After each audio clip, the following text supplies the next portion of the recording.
대해서 이제 그 있는 그럴 수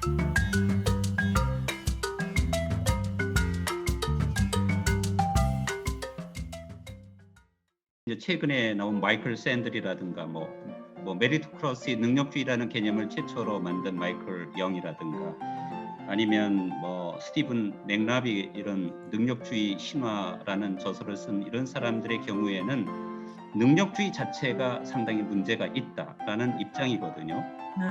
그러니까 왜냐하면 능력주의라는 것은 엄밀한 의미에서는 개인의 능력과 노력에 따라서 보상을 주는 사회적 체제를 능력주의라고 이야기를 하는데 말씀하신 대로 마이클 영이 능력주의를 얘기할 때는 능력주의가 민주주의를 훼손한다는 그런 점에서 비판적으로 능력주의, 능력이 있으니까 부를 독점하고 권력을 독점하고 그래서 권력을 행사하는 그러한 형태는 결국은 모든 시민들에게 동등한 정치인 권력 이런 것들이 권리가 보장된다는 그런 기본적인 원리에 반한다는 거죠. 한국에서는 능력주의 하면은 상대적으로 좋은 걸로, 괜찮은 걸로 이렇게 인식하는 경향이 있는 것 같아요. 그리고 제대로 된 능력주의, 그거 좋다. 그런데 마이클 영은 사실은 그런 건 아니었거든요. 능력주의 자체를 비판하는 그런 입장이었기 때문에, 그리고 능력주의의 또 다른 버전이죠. 능력주의를 내세우는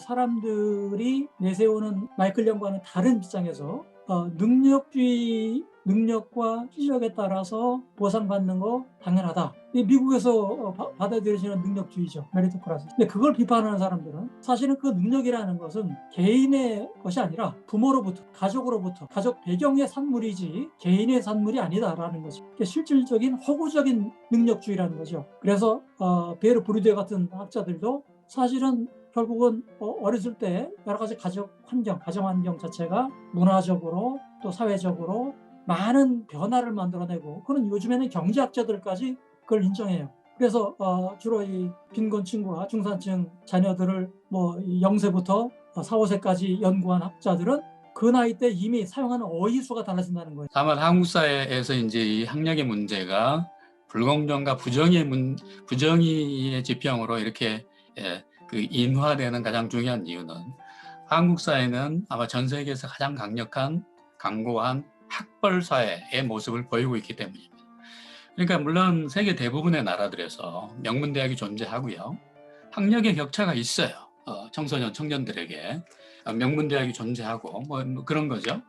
그런데 한국 사회의 경우에는 몇몇 대학들의 이제 그런 학력 자본이라고 하는 것이 학벌이라고 하는 차원으로 이제 비화가 되는 것이죠. 이 학벌이라고 하는 건 잘 아시는 것처럼 20대 초반에 한번 치른 대학 입시가 거기에서 어떤 그 라이센스나 타이틀이나 졸업장이 평생을 그 친구들의 그 청년들의 평생을 장기 지속적으로 규정을 하는 거예요. 그래서 근데 거기에다가 또 특정한 학교를 졸업했다라고 하는 그런 어떤 상징 자본을 갖고 있게 되면 취직에 있어서도 그렇고요. 그다음에 결혼 시장에서도 압도적으로 유리해요. 그러니까 한국인의 평생을 좌지우지할 수 있는 어떤 끼리끼리 이렇게 이어지는, 그러니까 아까 제가 성안, 성박을 비유를 드리지 않았습니까? 그러니까 성 안으로 들어가서 따뜻한 안락한 삶을 누릴 수 있는 그야말로 급행 초대장이 되는 것입니다. 그래서 문제의 핵심은 뭐냐면 능력주의와 연관된 사회적 보상 체계를 우리가 용인할 수 있는 합리적인 한도 내에서 제어할 수 있어야 됩니다. 그러니까 학력의 그런 그 정당한 격차라고 하는 능력의 표현이라고 하는 것이 학벌로 악화되자면 적어도 한국 대학 졸업장의 경우에는 그 보상의 균형이 현격하게 어그러져 있기 때문에 그런 거죠. 그래서 사회적인 보상 체계를 공정하고 투명하게 정립해야 되고 다수의 사람들이 합리적인 토론을 통해서 용인할 수 있는 수준 안으로 그것을 보상 체계의 격차를 좁혀야 됩니다. 그렇다면 어떻게 이제 한국의 소위 말하는 양극화 현상, 경제적 양극화 현상, 진영 논리로 대변되는 정치적 양극화 현상, 심리적인 이런 격차, 사회 이런 것들을 극복할 수 있는 그런 공정을 실현할 수 있을 것인가, 이런 어떤 대안의 문제에서 좀 뭐 제안이라도, 단순한 제안이라도 좋겠고, 우리가 또 나아갈 그냥 단순한 방향이라도 좋겠고, 끝으로 선생님들 한 말씀 들으면서 이제 저희들 좌담회를 마칠까 생각합니다. 지금 능력주의와 관련된 문제, 특히 세계화와 관련해서 등장하는 능력주의의 문제는, 능력 있으면은 그 보상은 무한정으로 또 독점적으로, 그래서 이 승자 독식의 그런 원리가, 경쟁에서 이긴 사람이나 집단들이 무엇을 누리는 것은 당연한 것이다 라는 그런 인식들이 팽배해 있죠. 한국 젊은이들의 40%는 대학을 가지 않아요.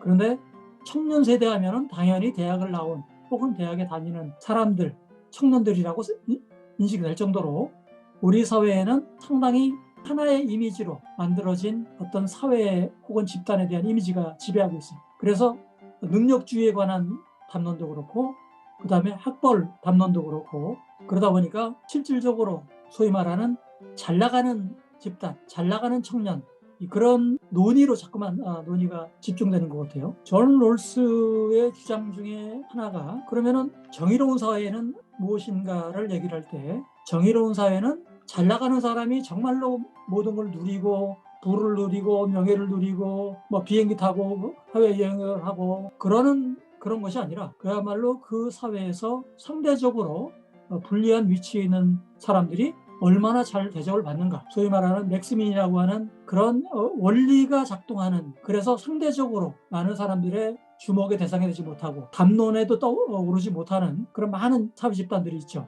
그런 집단들이 어떻게 대접을 받는지, 정치적으로, 경제적으로, 사회 문화적으로, 그런 것들이 고민이 되고, 또 그런 부분들이 제대로 인정받을 때 우리가 바람직한 민주주의 사회라고 얘기를 할 수 있을 것이고요.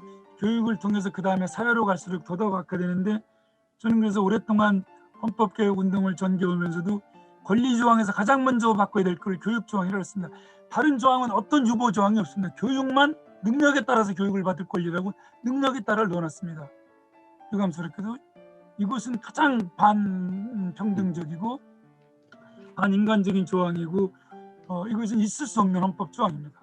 이 능력이라는 게 뭐 부모의 재산의 능력일 수도 있고, 그래서 이거는 상당히 심각하다고 생각을 해서, 저는 교육개혁을 교육을 통해서 그 기회나 능력을 박탈하는 이 사회는 빨리 개혁이 되어야 되는데, 출발은 사회개혁이 되어야 된다고 생각을 합니다. 요새 이제 이게 또 사회적으로 화두로 떠오르고 있는데, 그 산업재해 때문에 그 근로자들이 이제 주로 이제 피해를 보는 희생자들은 성 밖의 주민들임이 분명해요. 그러니까 1년에 대략 1000명 가까이가 산업재해로 사망합니다. 한 900 몇십 명이 평균적으로 사망하더라고요. 그러니까 그보다 몇 배 되는 숫자가 이제 부상을 입고 장애인이 되는 이런 반인륜적 현실이 우리 눈앞에 전개되고 있어요. 그래서 이제 이거는 저는 그 정규직 노동자, 전문직들의 어떤 그러니까 사회적인 양보가 필수적이라고 생각하는데요. 그러니까 이제 그 공정을 앞당기기 위해서도 좋은 정치가 이제 굉장히 중요하죠. 그러니까 정치의 본질을 우리가 정의를 할 때 사회적 재화의 권위적 분배로 이제 제시하는 그런 게 통설 아닙니까? 그러니까 사회적 재화라고 하는 것이 어느 정도 제약이 되어 있기 때문에 기득권자들이, 정규직 노동자들이 또는 사회 중상층 계급들이 다대한 사회적 양보를 하지 않으면 안 된다고 생각합니다. 그런데 성 안의 주민과 성 밖의 주민들의 격차가 일륜적으로 용인될 수 있어야 한다라고 제가 말씀을 드릴 때, 자기 성찰의 차원에서 저는 그 강사 문제를 마지막으로 거론하지 않을 수 없습니다. 그러니까 잘 알고 계신 것처럼 대학 교육의 50%, 60% 가까이를 소위 비정규직 교수, 우리가 강사라고 부르는 분들이 수행하고 있지 않습니까? 근데 그런 분들에게 돌아가는 보상은, 자, 우리 네 사람 오늘 대담에 참여한 이 정규직 교수들의 이게 뭐 절반이 뭡니까? 아마 뭐 4분의 1, 5분의 1도 신분의 보장은 말할 것도 없고요. 그 경제적으로도 한 5분의 1, 뭐 6분의 1, 7분의 1 더 될 수도 있습니다. 그래서 이 문제를 우리가 자기 성찰 차원에서 짚지 않고 전개하는 모든 공정론과 정의론은 공허하게 들릴 수도 있습니다. 그래서 저는 오늘 우리가 이제 많은 것을 여러 선생님들에게 배웠는데요. 공정과 정의를 이야기를 하면서 이렇게 정규직 교수들만 모여서 이렇게 이야기하는 것이 나중에는 차후에는 좀 그러니까 현장에 서 있는 분들, 성 밖에 서 있는 분들의 목소리도 들릴 수 있는 이제 그런 기회가 오기를 바랍니다. 갑자기 이런 말이 생각이 나는데요. 사람들이 그것을 아메리칸 드림이라고 부르는 이유는 그것을 믿으려면 잠이 들어야만 하기 때문이다. 잠을 자야만 꿈을 꾸죠. 그러니까 사실은 우리는 능력주의라는 멋있는 유토피아적인 드림을 꾸지만 사실은 능력을 제대로 발견하지도 못하게 하고 발휘하지도 못하게 하는 사회적 불공정의 문제는 눈을 감았던 것이 아닌가. 이제 결과적으로는 우리가 특히 지성인들이 이런 사회 문제에 관련돼서 좀 잠을 요새는 이제 깨어 있으라는 말도 쉽게 하지 못할 것 같아요. 이것도 너무 오염이 많이 돼가지고요. 그렇지만 그래도 상식적인 수준의 정의감을 표현할 수 있는 그런 문화와 그런 덕성이 좀 정착되기를 바라면서 우리 2시간 30분 동안 이어졌던 좌담회를 모두 마치려고 합니다. 여러 선생님들 감사합니다.